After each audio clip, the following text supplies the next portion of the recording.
Hey everybody, welcome to a brand new episode of the Civil Canadians. I'm Scotty V. Yes, if you're wondering why I'm doing this solo, just the King and I's schedule didn't really match up for this weekend. Because of that, we have our own personal things to do. So unfortunately, I'm the only one that could do it right now. And also, he's a little upset that none of you guys showed up for last week's episode. I don't know why none of you guys showed up or decided to skip it last week. I don't know why. But anyways, that's beside the point. I'm here to do the show today with you guys. So we have a few things I'm going to talk about, and then we go into our main topic, which basically is what we've been doing for the past couple of weeks. All right. The first thing I'm going to talk about is Titans and DC Universe released their promo for the season finale of Titans Season 2. And we got our first look at Dick Grayson with the Nightwing costume. And guys, it looks really good. I haven't seen Season 2 yet just because it's not available here in Canada yet. That's the one stupid thing I don't like about the DC Universe is you have it for the United States, but you don't have it for Canada. You know you have fans in Canada as well, right? So it's like we have to wait for it to show up on Netflix, which is kind of annoying. There's ways around it, but we choose not to do that. We like to do things the right way, so we gotta wait till it shows up on Netflix. But otherwise, the costume looks comic book accurate. Dick Grayson looks good in the Nightwing costume. I'm happy with it. It's something that the fans apparently wanted. To me, it didn't really matter. We saw him as Robin in season 1, just because he was leaving Batman's shadow and going on to do his own things. And clearly you could see throughout the season that he didn't like Batman and Bruce Wayne. So overall, my thoughts, the costume looks great. I'm happy with the design. I'm just a little upset with DC Universe because I have to wait for it to show up on Netflix, and which is not a cool thing because you have a lot of people who would really subscribe to the DC Universe, but apparently it's struggling. They already canceled Swamp Thing, and not even the first season was complete, and they already canceled it halfway through.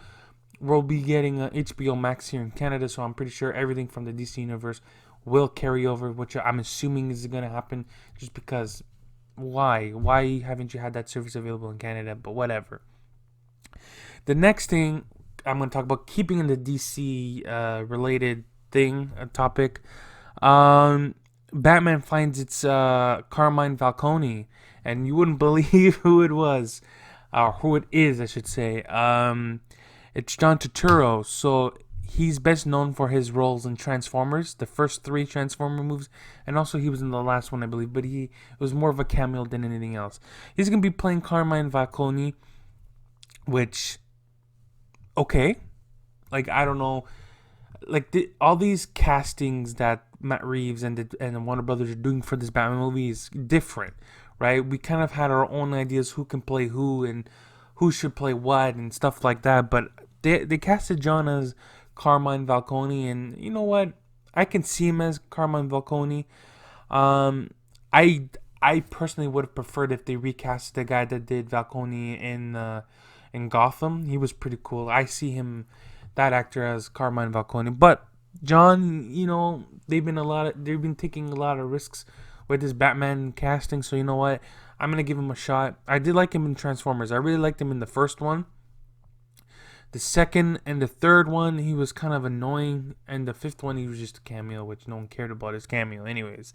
So there you go. Batman did find their Carmine Falcone and the Crime Lord. I think they just need to find Maroni. I think it's called the other Crime Lord, but there's a lot of time to cast because I don't think this movie's coming until 2021, so we got a few years. 2021, by the way, is going to be a big year for movies because we are getting Spiderman, we're getting Batman. Oh my goodness, we're getting so many cool things in 2021. Just because 2020 is going to be a slow year for Marvel, I think we're only getting the Eternals and Black Widow. For DC, we're getting Birds of Prey, and I'm not too sure what. And was it Suicide Squad? No, I think Suicide Squad's 2021. I think there was another DC movie coming out in 2020, but I just can't remember right now what it is. So, the next thing, we're going to move on to the Sony side now. The producers of Venom 2 talk about Andy Serkis and what they think he's going to do, and also Spider-Man crossover. So this new deal is going to allow Spider-Man to jump in between universes. Kevin Feige even said that himself, that Spider-Man is going to be the only Marvel character, or the first Marvel character, to jump back and forth through universes, which I would have assumed that they would have kept Venom in the MCU, but I guess critically it wasn't received well by the critics, but the fans liked it, right? So I would go more with what the fans want, not what the critics want. The critics are just there to trash movies, basically. If it's a comic book movie, they're gonna trash it. That's how I see them. There now, I'm not saying not all critics are bad. Some of them do support the superhero movies, which I'm fine with. Everyone is entitled to their opinion, but apparently in this generation, not so much. People get offended for everything nowadays, so I don't know what's going on in people's heads, but I personally care about the fans, because the fans are the ones that are bringing in the money for these studios. So I will listen to the fans, and yeah. So Spider-Man, I'm getting off topic. Spider-Man is gonna definitely be crossing over with Venom, and I'm pretty excited to see Tom Hardy and Tom Holland go at it. I want to see them. I know it's been done already for Spider-Man 3, where Spider-Man and Peter Parker got the black symbiote, but because they kind of already established that Venom got it first, it's going to be interesting how Spider-Man gets the black symbiote. He has to get it in order for Venom to get that white spider, and to block Spider-Man's senses when he wants to attack Spider-Man. The symbiote has to be on Spider-Man for at least half a movie, at least, or even have him for a full film with the black suit like this. The symbiote can learn and evolve from Spider-Man and see what his strengths and some of his weaknesses are, so the symbiote can better defend itself if Spider-Man comes attacking, which is not the case. If anything, Venom attacks Spider-Man, right? And Andy Serkis, like I said, he's great with the motion capture stuff, so I'm pretty excited to see what Andy Serkis is gonna do for Venom, and if they do bring in Spider-Man for the Venom sequel, which I don't think they would.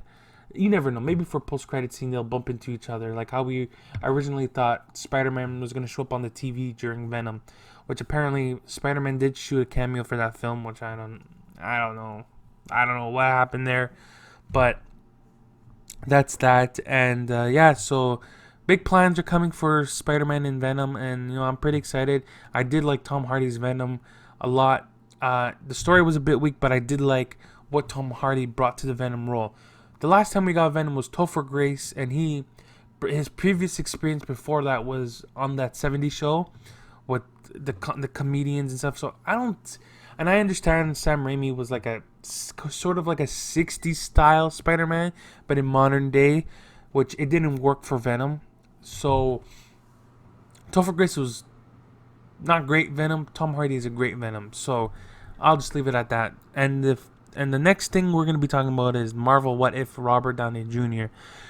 So earlier in the week, Jeff Goldblum, a very interesting character, that man. He confirmed that Robert Downey Jr. will be reprising his role as Iron Man in the Marvel's What If animated show. Clearly, that's not the case. I think Jeff Goldblum was just talking out of his butt, so to speak, because he was asked about the Spider-Man situation as well. He's like, oh, yeah, it's going to work out. Don't worry. I'm pretty sure they have a deal, whatever.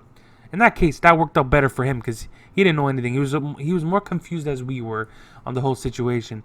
But he did confirm that Robert Downey Jr. would reprise his role as Iron Man in the What If animated series, which is totally not the case. Apparently, there's no plans to bring Robert Downey Jr. back, just because he ended his Iron Man career with Avengers Endgame with the famous I Am Iron Man snap. So I don't see Robert Downey Jr. coming back right away. He can totally come back and say, hey, he can knock on Kevin Feige's door, like, hey, I want to come back. But it's been stated that there's no plans for him to come back yet. I don't think he wants to come back. I think he wanted to get out before it was too much, because he's already been Iron Man for 11 years or so. So I don't blame the guy if he wants to take a break. Let him do his other things. He wants to do other projects as well. So I don't blame him for doing that. So yeah, that's it. Robert Downey Jr. is not coming back for the MCU What If. So our main topic for today is the Crisis on Infinite Earths poster has been revealed, and you know what? It's pretty interesting. That poster kind of looks similar to another poster, which I'm not gonna say which movie poster it's compared to, but it's very cool. You get the whole gang on there. You get the Black Adam. Excuse me, not Black Adam. You get Black Lightning. You got the Arrow. You got Batwoman. You got the Kingdom Come Superman on there. Lex Luthor. You got the Monitor. I think it's called the Monitor there. I keep forgetting these DC names. You got, which I was very surprised. The one thing I was very surprised to see on this poster was Constantine. I didn't think he would come back, and it's the same actor that played him on the TV show, I believe. So I'm pretty excited to see Constantine and see how the spiritual realm is gonna play into this whole end of the worlds type thing. So it looks pretty cool. The poster. The Flash has a new costume. You got the two Supermans there. You got the Supergirl's Superman there. I don't see the Tom Welling Superman, Smallville, but I think they're just keeping. If he does have the suit on, it'll be a surprise, which I'm totally down for. So, from my understanding, I think all of these the tagline is it's the end of the worlds. So I'm gonna assume they're gonna combine everything all together, which I'm totally fine with. I'm excited to see Kevin Conroy as Bruce Wayne, an older, beat down Batman. That's gonna be so cool to see. I haven't been catching up with my TV shows. I've been so busy at work, so I haven't been watching Supergirl. I haven't been watching Flash. But apparently the episodes have been pretty good from what I've been hearing from other people.